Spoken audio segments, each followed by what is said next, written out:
Facebook, YouTube, and Twitter, and every afternoon at 5:06 p.m. on KSJE.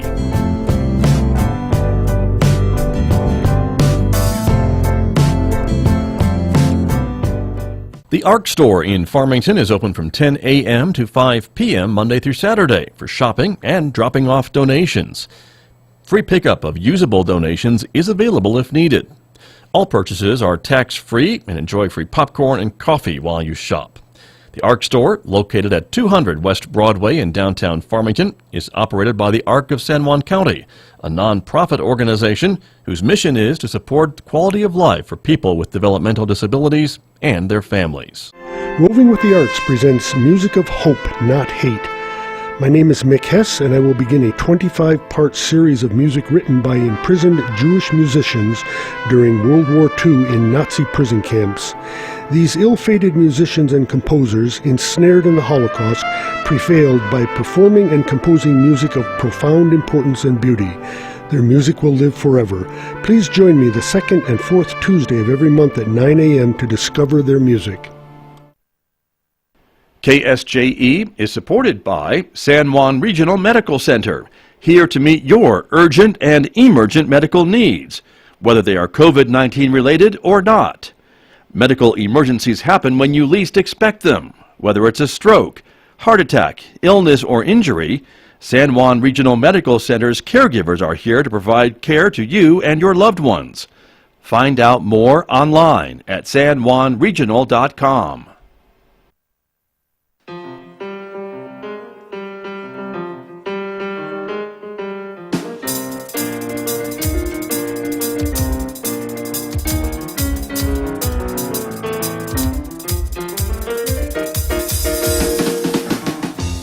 Eleven minutes past 8 o'clock. It is Thursday morning, April 22nd, 2021. Good morning, everybody. I'm Scott Michlin. Thanks for tuning in to KSJE 90.9 FM over the air here in San Juan County, New Mexico. In Colorado, it's 103.3 FM. If you're listening in the Durango area, and if you're listening anywhere else on the planet, it's KSJE.com, streaming from our website, of course. Also, welcome this morning to our viewers who are watching this visual radio program. It is streaming live this morning to the KSJE Facebook page, our YouTube channel, and our Twitter account. We are glad that you are with us this morning, everybody, because coming up in the next few moments, my guest from the San Juan County Partnership, Anna Krutsky, is here. She is the Executive Director. We'll be talking about some of the things going on with the San Juan County Partnership, some new grant opportunities that they have been awarded, and some new programs that they are providing to the community. That and much, much more coming up in the next few moments right here on KSJE. Then, of course, next hour we'll be doing our COVID-19 Community Information Program, streaming live at 9 a.m. on Facebook, Twitter, and YouTube. Megan Cullop, my co-host, will be joining me, and this week we are speaking with our local doctors with the latest news about the vaccines. They're explaining some of the issues behind the Johnson & Johnson pause and much, much more. We'll also be talking to two folks from Child Haven about the efforts to prevent child abuse during the pandemic, and that is coming up today again live at 9 a.m. on the streaming platforms, Facebook, Twitter, and YouTube, and you can hear it on the radio this afternoon, of course, at 5:06 p.m., and you can hear it on the other radio station, KNMI, a little bit earlier. They play it at noon through a partnership with us, and we appreciate their working with us to do that as well. But that's coming up today, 9 a.m. streaming and 5:06 p.m. on the radio. On the radio at 9, it's Roving with the Arts. That's our classical music program, of course, and Mick Hess is going to be featuring music from Leonard Bernstein and also the great Mozart coming up on the program at 9:06 after the news right here on KSJE Radio at 9 a.m. Don't forget, of course, in addition to Facebook, YouTube, and Twitter, we remind you can connect with us on our Instagram page as well. Outside our studios at the moment, it is 50 degrees under sunny skies, and let us turn for the latest weather information to our weather intern. Rolando Yazzie is joining me on the phone this morning. Rolando, good morning. Good morning, Scott.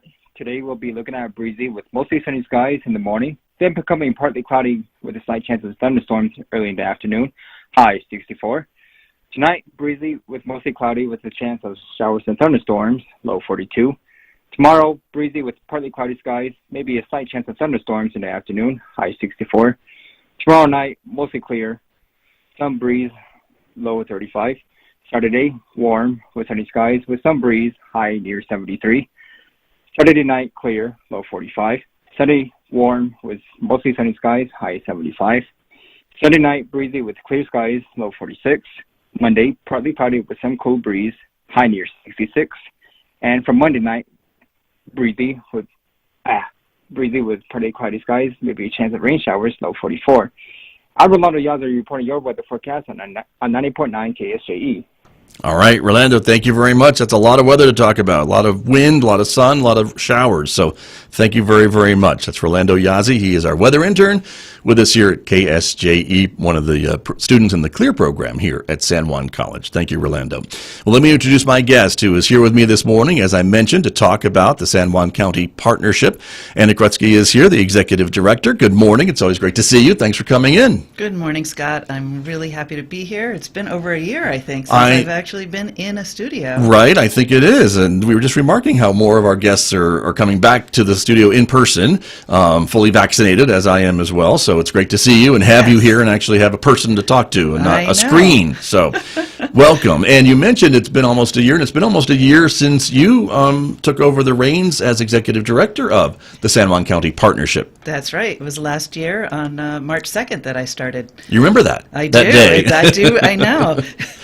March 2nd was before things went all haywire, wasn't it? You thought it was going to be just a regular transition into a new job, and look what happened. Yeah, it was about 2 weeks before we entered a shutdown status and needed to send everybody home and figure out how to use Zoom and find out how to transition all of our programming into more virtual and social media-based.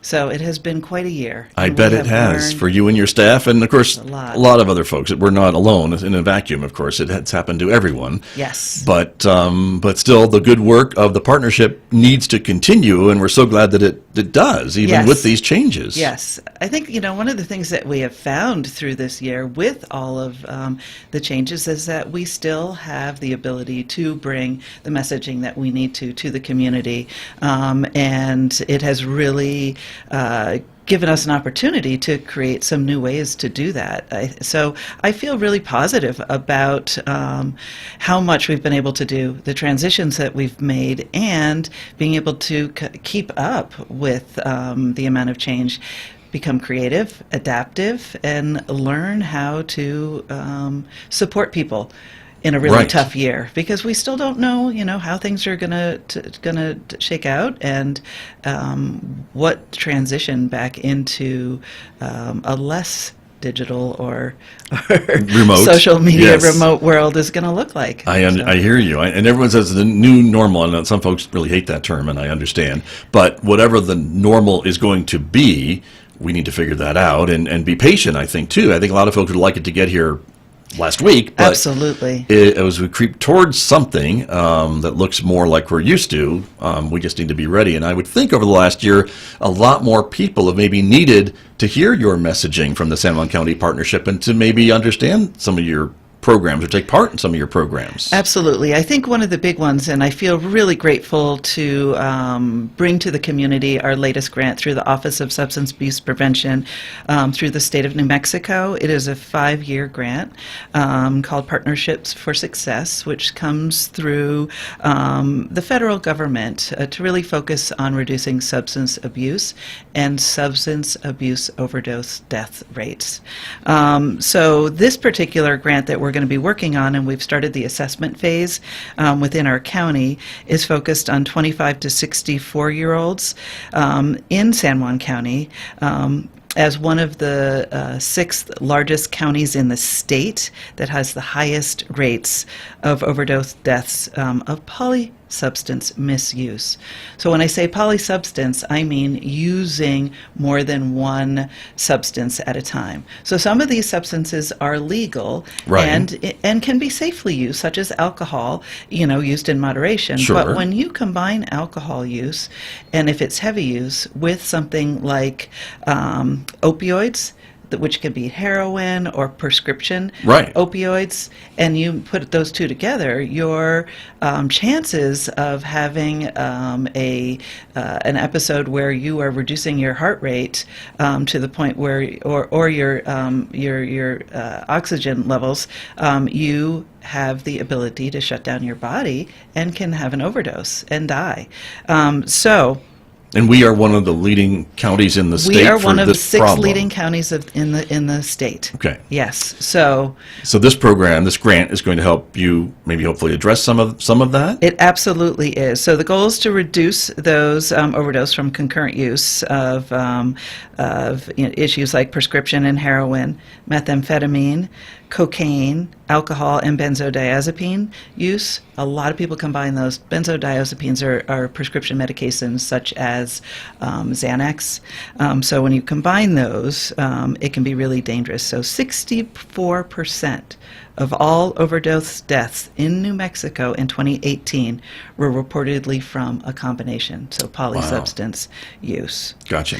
And I would think that this whole, we just talking about the pandemic, of course, and the additional stresses on everybody during this whole thing might lead to even more people turning to some of these drugs, alcohol, and legal. Some of them are legal, as you Absolutely. mentioned. But if they're not used in moderation or used as directed, that's when you get these problems. And using Right. them together, and I'm sure a lot of these folks didn't mean to have a fatal overdose, but we hear it in the media all the time. Absolutely. Things happen. So one of the things that the partnership does is gathers a ton of data. So what we are doing right now with this particular grant is that we are doing some community assessments. So we're talking to a lot of different people within the community to develop our understanding or awareness of the polysubstance use here in San Juan County, Right. Identifying possible underlying factors that are contributing to the problems. Obviously, we know what some of those are, identifying environmental factors. So one of those environmental factors right now is COVID-19 Sure. and people being isolated. So, and depression, loss of jobs, you name it. A lot of grief, and how are we managing those issues? Right. And one of the things I think is really notable about the San Juan County Partnership is your work is all local. And you folks are all boots on the ground or virtual boots on the virtual ground, however it's been this last year, to get this data to be able to tell us, the public, what's going on in our community. You do a lot of surveys, and I know you put a lot of time and effort into getting this data to base then the next step in this, which is how to then stop these things from happening. Absolutely. So San Juan County Partnership being the operative word, Right. it is really important that we work with the people within the community. So we work with the county, we work with the city, we work with behavioral health providers, we work with medical providers, we work with law enforcement. We really try to bring people together as best we can and have a really good understanding of what everybody else is doing so that we're not in our individual silos too much, which has been really, really hard this year, to try to bring those folks together to understand what are those needs and who needs to know what. Right. So this grant, as you discover kind of the scope of the problem, I suppose, right? And Yes. then the next step would be to try to figure out how to address it and fix it or stop it or, Correct. you know. Right. So over the next couple more months, we will continue to focus on the assessment process, gather the data, talk to people who've experienced problems with polysubstance use, and talk to providers and law enforcement, healthcare workers about what they're seeing so that we can identify exactly what the community needs so we can tackle it from that direction. Gotcha. Historically, heroin hasn't been a huge, and opioids specifically haven't been a big issue on their own in this county. I did hear recently that we do have an uptick in heroin use, so there have been quite a few overdose issues within the past few weeks, I think. So that is new information for me. Sure. So that is something that we need to keep in mind, address, and find out how we can support the communities. Does that mean that we are doing more education and bringing more Narcan into the community? Would that be helpful so that more people have access to it? Do we need to be talking to medical folks about how they are prescribing opioids? So we need to really have a really solid understanding understanding.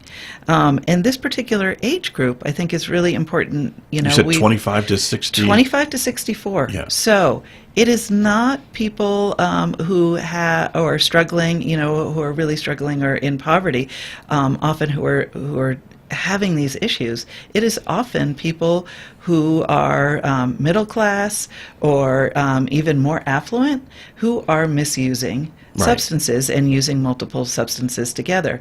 So how do we find out who exactly our target audience is, and how do we meet that need so that we can reduce these problems? Right, exactly. Well, and it's not the teenagers. It is not just the teenagers. That is a small population, but it's not the majority of the people that we see having overdose rates. Right. So it's usually people who are over 25. Right, interesting. Very Yeah, interesting. it is, and I'm learning a lot. Sure.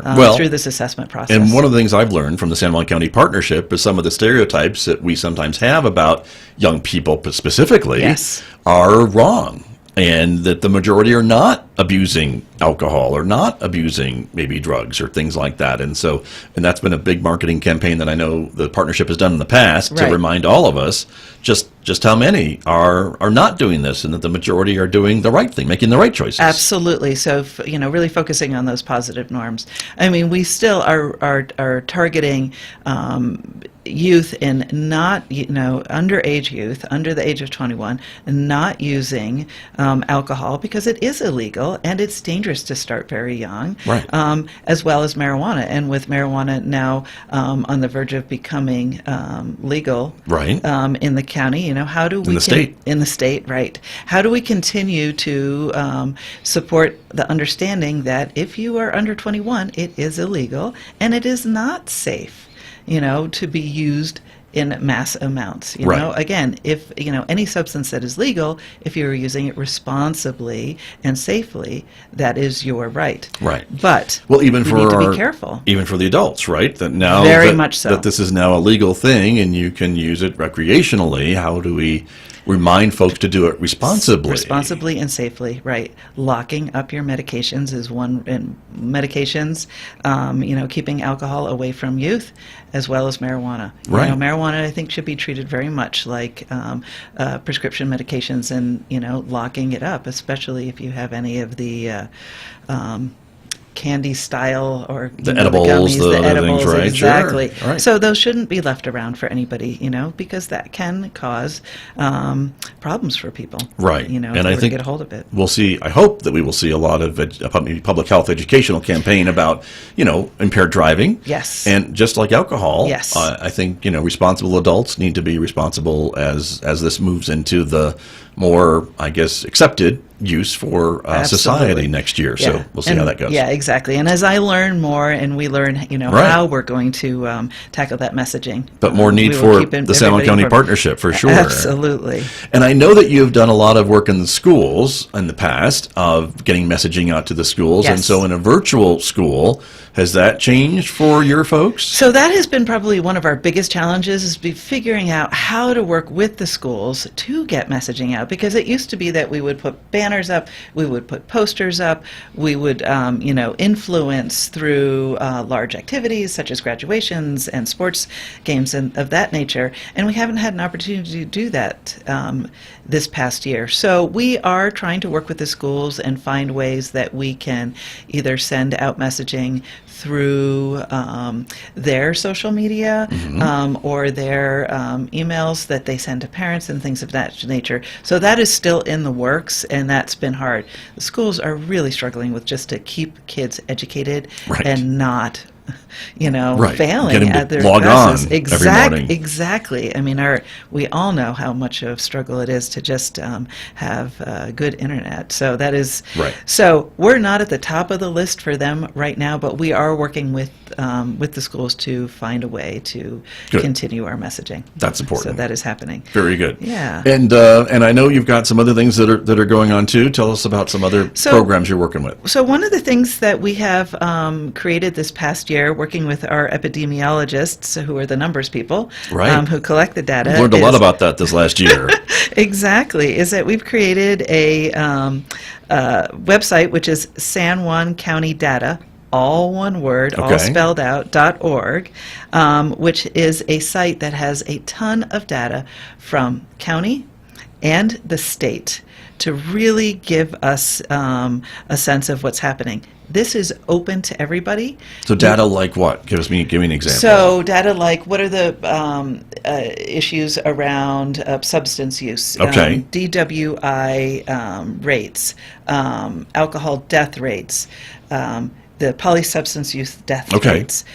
So everything we're talking about. Mental health A lot of these things. Okay. issues and things. So a the ton raw of issues. the raw data coming to that website. Right. Okay. So this website has been created and gives, it's in pie charts, it's in graphs, it is in just the numbers and with descriptions. Anybody can utilize this data to, if they're working on a grant or Sure. trying to access other resources, they can go to this site to get that data. It's very user-friendly. You can ask for support if you're looking for something specific that you can't find. We work to keep it up to date and as current as possible.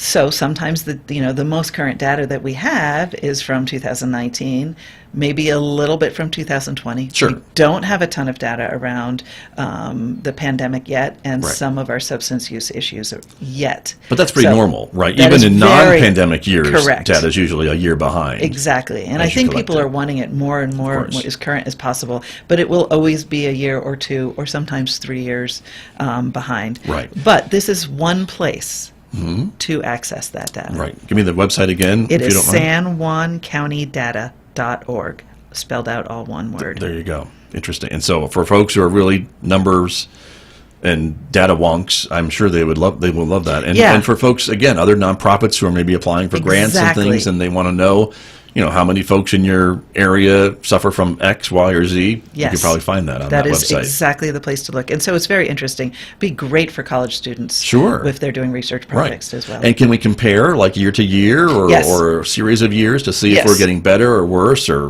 whatever the case Absolutely. may be? Yes, right? there's some comparisons on there. Gotcha. Absolutely. Very good. Well, that must have taken a little bit of coordination, partnerships, Yes, as that you was mentioned. lots of partnerships and lots of hard work. But it's actually a very pretty site as well. Yeah. So it's visually very easy to navigate. Nice. Well, Yeah. I love pie charts. So Yeah. I love pie and charts. So there you go. Perfect. A good marriage of both. Right. So wonderful. Yeah. You've also, and not to be too flippant, but you've also changed the logo for the San Juan Right. County Partnership, Yes. and I want to share that with everybody because that is something visual that we can see. Let me find it here on my screen here, but we can show that is a little bit certainly colorful. Yes. Right, and on our background. But talk to me a little bit about the inspiration for the new logo. Well, I had been receiving some comments that maybe we needed to update our logo and who we were. So I was like, okay. So we've spent the past year working with a graphic designer, and this was the winner. I had the previous executive director, Pamela Drake, and board member, as well as all of our staff, weigh in on their thoughts about the logo, and we drilled it down to 3 finalists, and this was the winner. So you will start seeing this. We're working on getting signage outside of our building on East 20th Street, 15 East 20th, and so you will see this, and we're excited about that. Very cool. Well, I like it. And for our radio audience who are like, we can't see it. What are you talking about? Let's describe it for them, right? So we have 3 people, and they're all kind of holding hands Right. and maybe helping each other. I don't know, Right. like maybe In hand on a partnership. shoulder and partnership, Yeah. right? But that is kind of the look of the new San Juan County Partnership logo. So congratulations. With lots of good color, green and blue and orange. Right. Yeah. And certainly very, very bright, and so it looks like a great way to explain and show at a glance what you're all about. Absolutely, and it is on our website now, so that has been updated. So most of our current data is on there, and that's sjcpartnership.org. There you go. Very good. Now, we just have a couple of minutes remaining this morning. Anna Krutsky from the San Juan County Partnership. So talk to me about what's next. You're working on this other grant that we talked about earlier, and then over the summer, what have you So that's planned? a 5-year grant. So once we will start developing some activities for that particular one. We continue with our Healthy Kids, Healthy Communities program, and I have no doubt that Patience Williams will be in here in the next couple of months talking about initiatives with their Forward Growing Farm in Aztec, and some of the initiatives that we continue to work with Farm to School.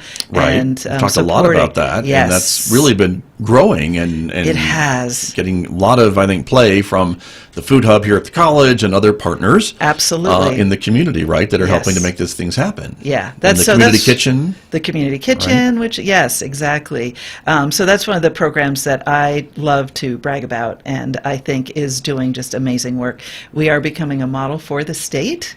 Nice. For the Farmers to Schools program, which is exciting. So continuing to support her and get inspiration from that program to see all the work that she is doing to support farming in Farmington. That's right. So exactly. that's always exciting to see. Indeed, and this is the time of year when we start thinking about that type of thing, and so that's good to know. And again, the partnerships with those school districts and others that are making this all possible too. You couldn't do it without them, absolutely. The end users. So that has been actually probably one of the most successful partnerships over this past year with the schools, is that we've continued to be able to support having local farmers bring food to the schools or sell to the schools, and the schools are supplying that food to families even when school is not in session. Right, that's been a big deal, and I was really surprised that the schools turned into mobile food delivery systems with their buses. Yes. Even when kids weren't going to the school building, they were still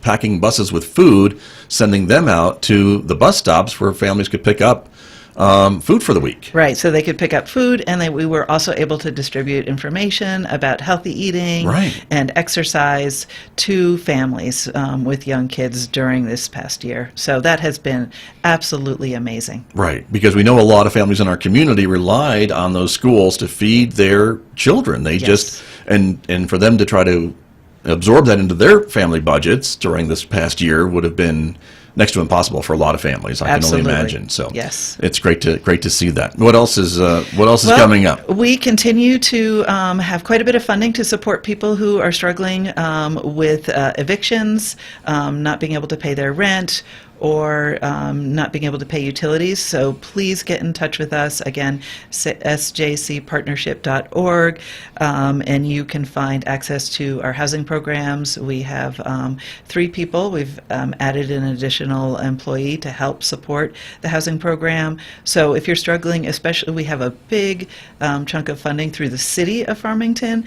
And so if you live within the city and are needing support, and you've been had struggles due to COVID, specifically, we have a grant that can help with that. So that was going to be my next question about if some of this was COVID related, and a lot of it is, I would think. Absolutely, yes. So specifically for housing needs, we do have funding for those affected by COVID. Very good. Yes. And now, is there anything for, I think the renter assistance is so important, but what about landlords? Is there anything for them or a different program So for there them? are different programs. ECHO has a program that is helping people with mortgages for their landlords. So we don't have one now. I see. We would love to see a landlord association being formed. That's sort of a pie in the sky idea. Right, for the community, that we could help them understand some of the services, because there are multiple organizations within the community that do offer housing supports. Right. So we're just one, and we're working really hard,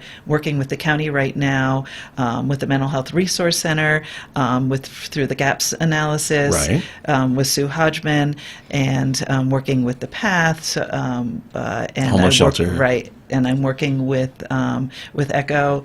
And so we're trying to come together to support housing issues. Very good, because I know there's probably a lot of landlords in the community that are trying to work with their renters who are coming to them and saying, I just can't make it this month.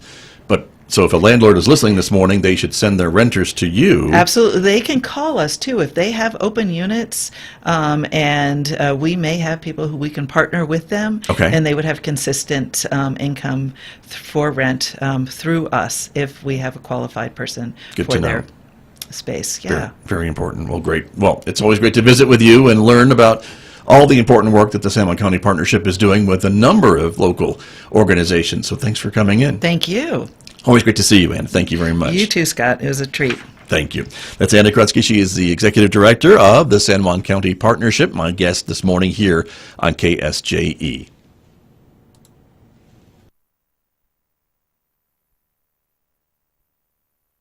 The Beacon is getting